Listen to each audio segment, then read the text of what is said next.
Assalamualaikum warahmatullahi wabarakatuh.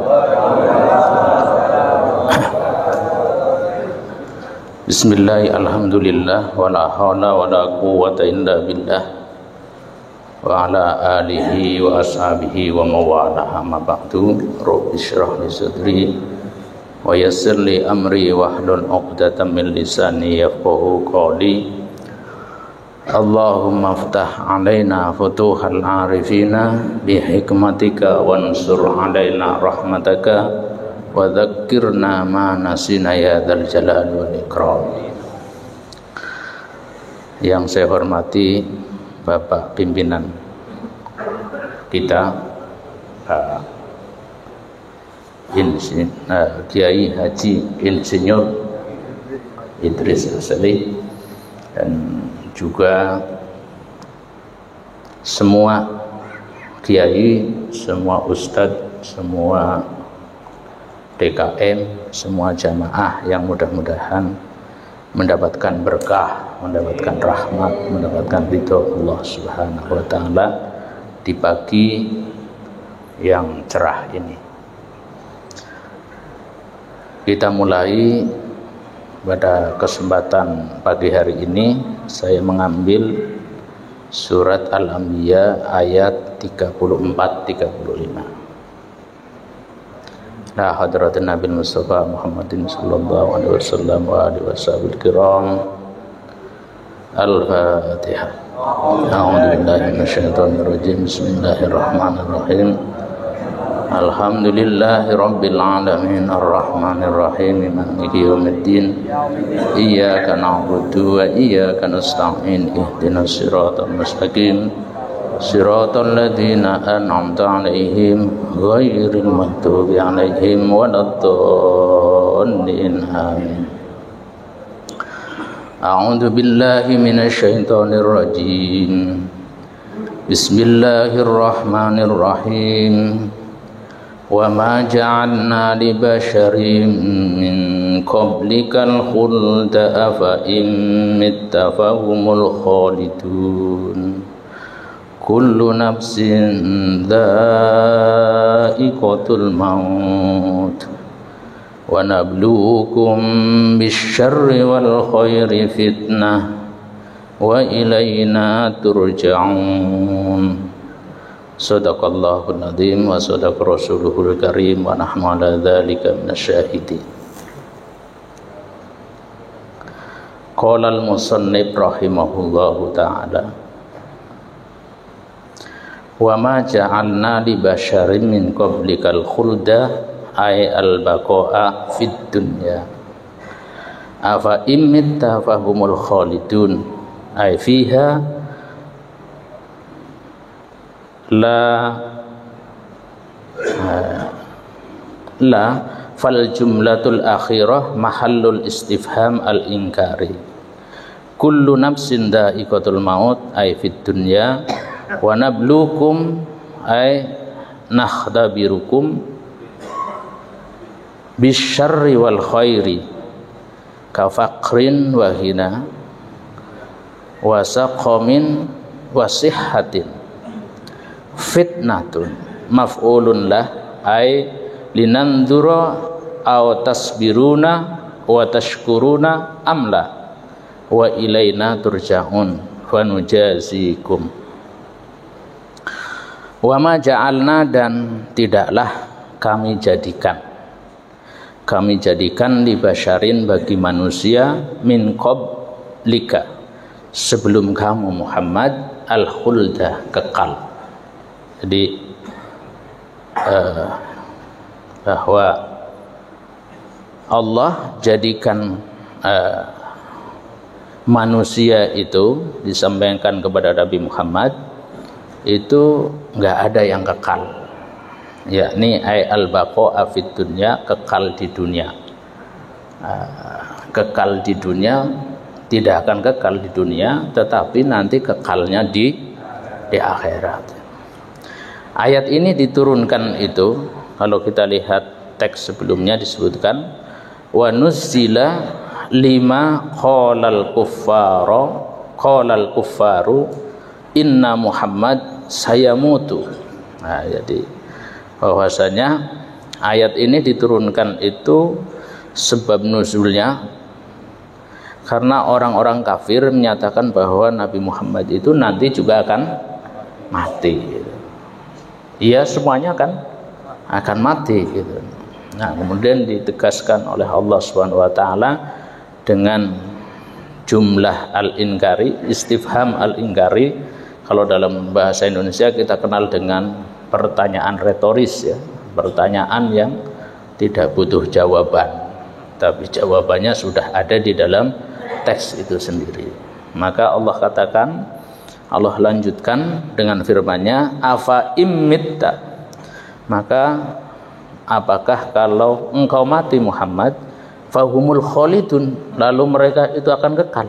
Kan tidak, nggak ada yang bisa kekal hidup di dunia ini, semuanya akan mati gitu. Maka ayat selanjutnya disebutkan kullu nafsin dha'iqatul maut ay fid dunya, jadi mati di dunia.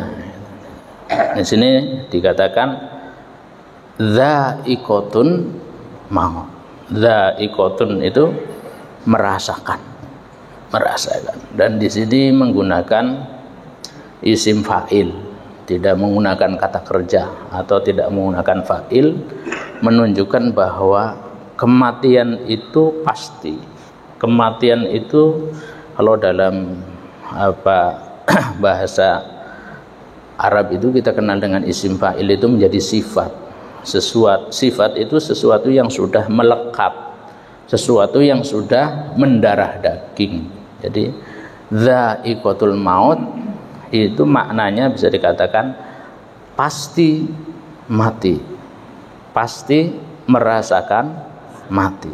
Jadi kalau kita lihat dari sudut pandang bahasa tadi merasakan berarti nggak lama juga.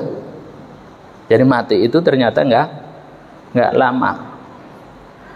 Mati itu ibaratnya hanya gerbang atau pintu yang dilewati dari alam dunia menuju alam akhirat gitu. Jadi kalau tidak mati berarti tidak menuju akhirat, tidak bisa masuk surga. Maka selorohan yang yang sering kita sampaikan, mau masuk surga ya mati dulu. Nggak bisa masuk surga nggak mati dulu, karena pintunya itu ada di mati. Maka di sini dha'iqatul maut, dan mati ini itu adalah ujian juga, dan termasuk ujian yang paling berat, ujian akhir. Kalau sekolah itu SD 1, 2, 3, 4 sampai 6, setiap semester ujian, setiap hari ujian, setiap hari namanya ujian harian ya. Nanti tengah semester ada mid semester per semester ada ujian lagi, kenaikan kelas ada ujian lagi, jadi ujian terus itu sampai nanti kelas 6 mau keluar dari SD atau dari MI, itu ada yang disebut ujian akhir. Ujian akhir. Mati juga ujian akhir itu. Jadi kalau setiap hari kita diuji oleh Allah Subhanahu wa taala, satu saat tertentu untuk kenaikan kelas diuji oleh Allah Subhanahu wa taala, ujian terakhir itu ada mati. Bahaya kalau ujian akhir nggak lulus. Itu kalau ujian akhir nggak lulus, itu ujian yang dari kelas 1 sampai kelas 6 itu nggak ada gunanya. Ya, nggak ada gunanya ujian dari kelas 1 sampai kelas 6, nggak ada gunanya. Ujian akhir itu harus lulus, dan lulusnya gampang sebenarnya, cuma membaca kalimat la ilaha illallah Muhammadur Rasul. Maka ayatnya ya ayyuhalladzina amanu ittaqullaha haqqa tuqatih wa la tamutunna illa wa antum muslimun. Jangan sampai ujian akhirnya nggak lulus, nggak dibawa itu Islam, nggak dibawa itu Islam. Maka sering saya sampaikan, daftar ulang terus, setiap semester daftar ulang. Nah kalau kita daftar ulangnya berapa kali? Minimal sehari minimal kita daftar ulang 5 kali. Duduk tasyahud akhir itu, duduk tasyahud akhir itu ada kalimat asyhadu alla ilaha illallah wa asyhadu anna muhammadur rasulullah. Itu adalah suatu sistem yang dibuat oleh Allah Subhanahu wa taala supaya kita tetap dalam keadaan Islam. Ujian akhir kita lulus. Kalau kita setiap hari diuji lulus pas, ujian akhir nggak lulus, ya nelangsa banget. Istilahnya apa? Su'ul khotimah. Jangan sampai sehari-harinya jadi kiai, sehari-harinya jadi ulama, kayak Kiai Barsiso. Di akhir hayatnya tidak bisa membawa Islam. Nah ini kullu nafsin dha'iqatul maut. Maka Allah sebut tadi yang saya di awal kan tadi, ujian-ujian itu dipastikan oleh Allah, wa nabluukum ay nakhtabirukum, dan kami akan uji kamu. Nah, ujian paling berat itu adalah ujian akhir. Diriwayatkan, wallahu a'lam ini riwayatnya sahih atau dhaif, nanti lacak sendiri. Kalau orang mau mati gitu, mau meninggal sakaratul maut itu, iblis itu datang bergerombol-gerombol. Gerombolannya iblis itu, hisibnya itu, jamaahnya iblis itu nggoda manusia itu ketika mau sakaratul maut itu 73 lapis. Dari mulai awal yang sangat rendah, ujian yang rendah, sampai ujian yang sangat berat. Itu tergantung kepada kekuatan iman kita. Iblis tahu persis itu, tahu persis siapa harus diuji oleh siapa. Kalau orang-orang yang masih biasa-biasa saja, ya sudah cukup diuji oleh kopral, atau di bawah kopral, ya. Kenapa? Karena ini masih sangat mudah, dan ujiannya ternyata begini menurut cerita itu. Apa? Gelombang iblis pertama ketika menggoda orang lagi sakaratul maut itu, ya, itu datang dengan menggoda sesuai dengan hobinya di dunia. Hobinya di dunia. Jadi kalau lagi cengap-cengap itu, kita ngelihatnya kan begitu. Iblis datang itu membawa sesuatu yang menjadi hobinya di dunia. Diajak dan mau dikasih dengan harga yang sangat murah. Kalau yang senengnya itu adu ayam, senangnya adu ayam itu nanti akan dikasih ayam jago yang sangat hebat itu, yang waktu di dunia itu mau dibeli nggak kesampaian, dilewatkan, ditawarkan padanya, mau nggak jago ini. Ya kalau kita masih hubbud dunya ya pasti iya, dia akan senyum-senyum. Jangan lagi senyum-senyum begitu, Israel ambil. Kita lihat, alhamdulillah bapak meninggal lagi senyum. Ya, ada yang begitu itu. Ada. Itu paling rendah. Kalau kita ceritakan dari awal sampai akhir ya bermalam-malam ini, 1001 malam ceritanya. Nah, saya kasih cerita yang terakhir saja. Godaan yang terakhir yang tingkatnya kiai ini. Kiainya kiai yang sudah ahli tauhid itu, ahli tauhid. Itu akan diajak berdebat tentang Tuhan. Sampai apa? Sampai mengatakan iya. Makanya kalau ada pertanyaan-pertanyaan, kalau kita lagi kontemplasi sendiri, lagi kholwat, ya istilah tasawuf, lagi kholwat, itu nanti iblis juga akan datang mengajak debat itu. Tuhan itu siapa itu? Wujudnya kayak apa? Dan begitu nanti jadi aliran jismiyah, jadi aliran-aliran yang nggak jelas itu. Maka kalau sudah ngobrol-ngobrol tentang itu, udah santai aja. Kita tinggalkan saja itu iblis, biar kecewa, ya, biar kecewa. Nah, iblis itu yang terakhir goda dengan berdebat. Sampai apa?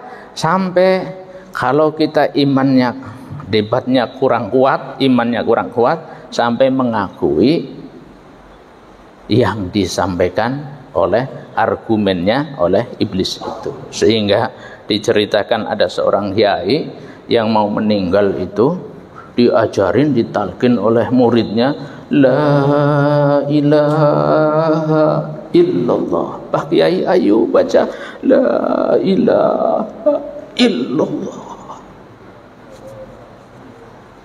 Enggak gitu. Santrinya sampai nangis semuanya. Pak Kiai dari kecil ngajarin orang, pas sudah mau meninggal ditalkin, tidak bilang enggak.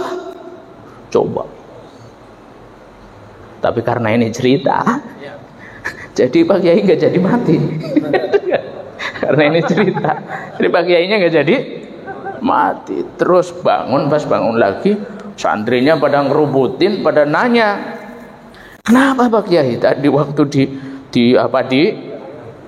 ditalkin la ilaha illallah kok geleng-geleng kepala, terus bilang la ilaha illallah, bilang enggak gitu. Kiainya nanya pada santri, kamu lihat enggak? Lihat apa Pak Kiai? Lah, basairmu itu belum sampai, belum dibuka oleh Allah, belum kasyaf. Yang di samping-samping saya itu siapa? Itu iblis lagi debat dengan saya, mengatakan Tuhan begini, Tuhan nih. Saya bilang enggak, kamu nalkin begitu. Kalau saya bilang iya gimana itu? Nah, itu kalau mau ninggal itu, orang kalau mau ninggal itu, yang kiai-kiai ini siap-siap. Siap-siap. Karena apa? Karena godaannya sudah diukur oleh iblis. Diukur oleh iblis sesuai dengan tingkatan keimanannya, tingkatan ilmunya. Kalau ini dasarnya la yukallifullahu nafsan illa wus'aha laha ma kasabat wa 'alaiha maktasabat. Jadi itu kullu nafsin dha'iqatul maut. Mati, sakaratul maut itu ujian akhir. Ujian sehari-hari itu cemen.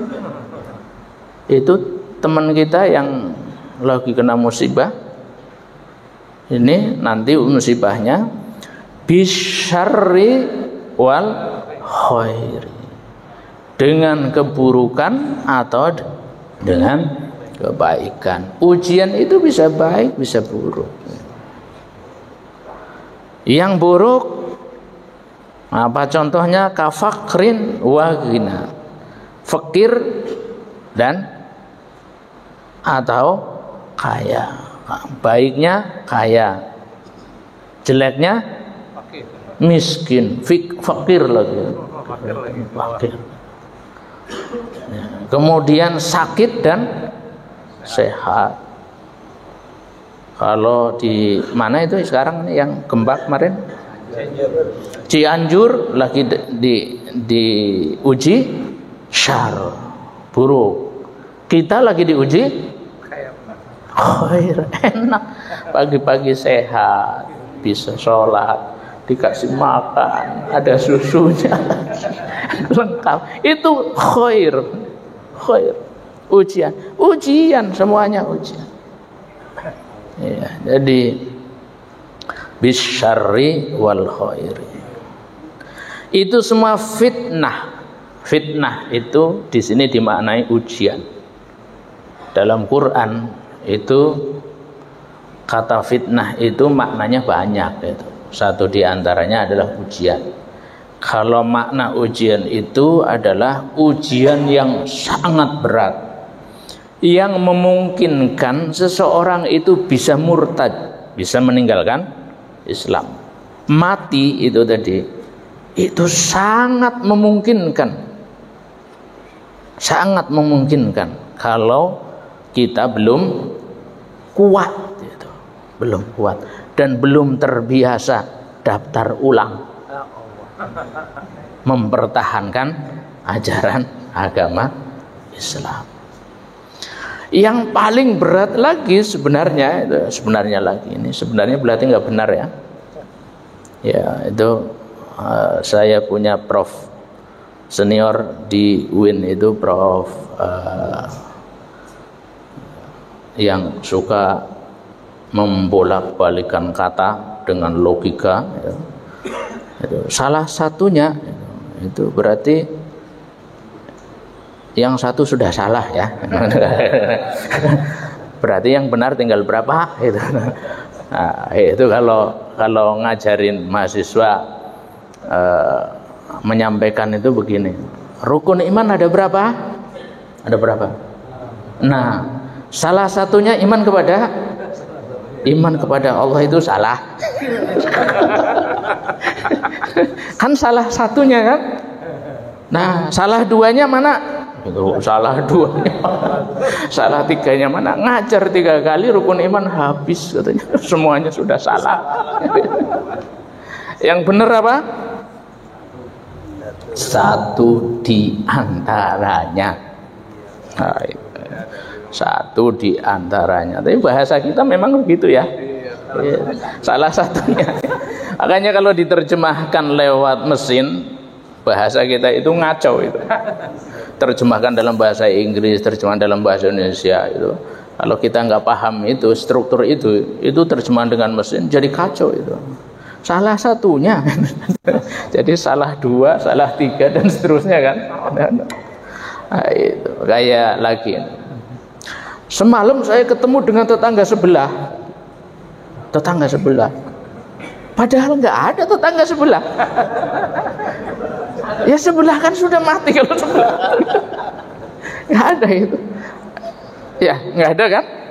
Tetangga sebelah. Yang ada tetangga utuh. Ruang sebelah nggak ada. Kalau sebelah belum jadi katanya. Nah, itu jadi pinter itu. Kita mengolah kata lama-lama jadi pinter. Cuma di awal-awal itu diketawain orang biasa itu, diketawakan. Tapi kita terus saja. Kalau melihat sesuatu kita tanyakan, kita jawab, kita tanya, kemudian dikonfirmasi. Nanti lama-lama pinter itu. Karena memang Allah sampaikan bahwa ciri orang yang ulul albab yang pertama itu yadhkurunallaha qiyaman wa qu'udan wa 'ala junubihim. Jadi kapan saja, di mana saja itu hatinya nyantol kepada Allah atau zikir kepada Allah. Sementara akal pikirannya wa yatafakkaruna fi khalqis samawati wal ard wa yatafakkaruna fi khalqis samawati wal ard sampai ujungnya mendapatkan kesimpulan Rabbana ma khalaqta hadza batil. Kita lihat susu, lihatin ini unsurnya apa saja ya. Ada unsur gulanya. Gula itu kimianya apa ya unsurnya namanya? Nah, kita belum tahu, cari di Google. Tahu nanti. Airnya unsur kimianya apa? H2O, ketemu. Akhirnya nanti jadi pinter itu. Kalau mau itu wa yatafakkaruna fi khalqis samawati wal ardh. Rabbana ma khalaqta hadza batil. Nah, jadi saya lanjutkan. Itu candaan dulu. Bisyarri wal khairi. Fitnah. Nah, fitnah ini adalah ujian yang sangat berat, yang memungkinkan seseorang itu bisa melepas keislamannya. Maka kalau orang mau meninggal itu ditalkin itu supaya tetap mempertahankan Islamnya. Kita diperintahkan oleh Allah sholat 5 waktu, daftar ulang itu setiap waktu itu, asyhadu an la ilaha illallah wa asyhadu anna muhammadar rasulullah, itu dalam rangka mempertahankan Islam itu, mampu itu. Dan yang ketiga, kita diperintahkan, diajarkan oleh Rasulullah, kalau mau tidur itu jadikan latihan mati. Kalau mau tidur, ini nanti ngaji kitab Bidayatul Hidayah bab tidur nanti diajari betul dari awal sampai akhir, sampai kita tertidur. Karena tidur itu sama dengan mati. Bedanya kalau mati, rohnya itu sudah ditahan, ditaruh di alam barzah, sementara kalau tidur dikembalikan. Nah, ketika dikembalikan itu kita tersadar, namanya bahasa Betawinya apa? Mendusin. Kalau bahasa Jawa ngelilir. ngelilir itu. Nah, itu ketika roh dikembalikan. Sebelum roh itu dikembalikan, itu berada di alam bebas yang sudah terlepas dari ruang dan waktu, maka bisa ketemu dengan siapa saja. Nah, ketemu dengan siapa saja itu disebut mimpi. Jalan-jalan kemana saja itu disebut mimpi. Mimpi itu bisa benar, bisa salah. Hakikat mimpi yang benar adalah sumbernya dari Allah Subhanahu. Mimpi yang salah sumbernya dari iblis. Bagaimana kita tahu sumbernya dari Allah dan dari iblis? Gampang. Pas tertidur, yakinlah hati kita nyambung dengan Allah, dan yakinlah bahwa kita dalam keadaan suci. Insya Allah tidurnya ruh kita itu kalau ketemu dengan sesuatu itu sudah diizinkan oleh Allah Subhanahu wa ta'ala. Nah, ini maka lanjutnya ini habis ini 27 ya, atau 2 berapa itu? 27. Nanti yang kedua nggak kebagian waktu. Udah, ini langsung saja di intinya. Wa ilaina turja'un, dan kepada kami, kata Allah Subhanahu wa taala, diuji dari balik sampai nanti mati, ujungnya supaya kalian bisa kembali kepada Allah. Kalian pasti akan dikembalikan kepada Allah. Cuma Allah sediakan 2 tempat. Satu ashabul yamin, satu lagi ashabus shimal. Yang ashabul yamin itu hakikatnya rumah kita sendiri. Karena bapak nenek moyang kita itu, Adam alaihissalam itu aslinya itu adalah ahli surga.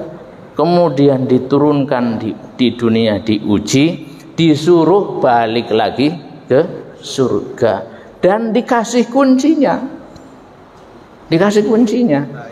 La ilaha illallah. Oleh sebab itu jangan lupa kalau mau balik kuncinya di bawah itu. Kalau kuncinya nggak di bawah berarti su'ul khotimah. Ujian akhir itu adalah ngambil kunci. Kalau kita beli rumah itu yang penting kuncinya diambil itu. Jadi ujian akhir kita itu adalah ngambil kunci. Bisa nggak kita ngambil kunci yang sudah nanti disediakan oleh Allah Subhanahu wa ta'ala? Jangan sampai kita lupa ngambil kunci pada waktu ujian akhir. Kalau kita lupa ngambil kunci, maka pas di barzah bingung. ATM kita nggak ada alamatnya, nggak ada. Kalau ada orang yang mau ngirim, nggak sampai. Kalau kita nggak bawa kunci itu, KTP kunci itu multiguna. Kayak sekarang HP, digosok bisa datang apa saja. Duit adanya di HP, semuanya itu satu, dan dikirim apa aja sampai. Kuncinya la ilaha illallah wa ilaina turja'un, dan kepada kami, kata Allah Subhanahu wa ta'ala, kalian akan balik. Jangan lupa kuncinya di bawah. Jangan lupa kuncinya di bawah. Mudah-mudahan bermanfaat bagi kita semuanya. Al-afu minkum wallahul muwaffiq ila aqwamit thoriq. Assalamualaikum warahmatullahi wabarakatuh.